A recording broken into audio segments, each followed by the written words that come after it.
Hello, today I'm going to show you how to identify originally Reebok boots. Okay, let's have a look. This is a new Reebok shoe.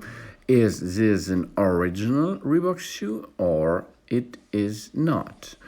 So let's have a look. The first step to learn how to identify original shoes is to check the box they came in. It should have the Reebok logo on it and as well the lettering with their official font. This is important, but in this case we do not have a box, so let's go to step number next. We have a picture of the original boot in the internet, found it, and then there's another. As you can see, this is the Reebok letters, and the Reebok letters are not the two E's are not in one line. That means there is a little space between the first E and the second E. This is an indicator for a failure. So next, let's have a look at the back side of the shoes. And there it is. It's not the same look like the original in the internet, okay? Then, the quality, this is important too.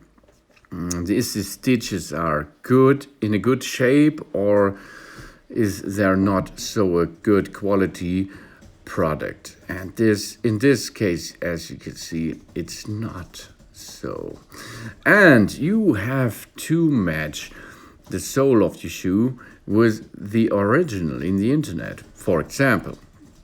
And this is white, and there it is. It's a black thing in the middle.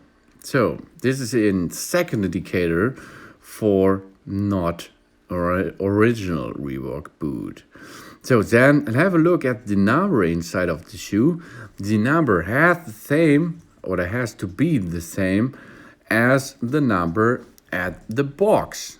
This is important because each shoe has one ID number inside the shoe.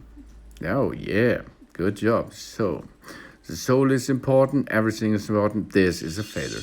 Thanks for watching. Please subscribe me and give me a positive feedback, and see you next time. Soon.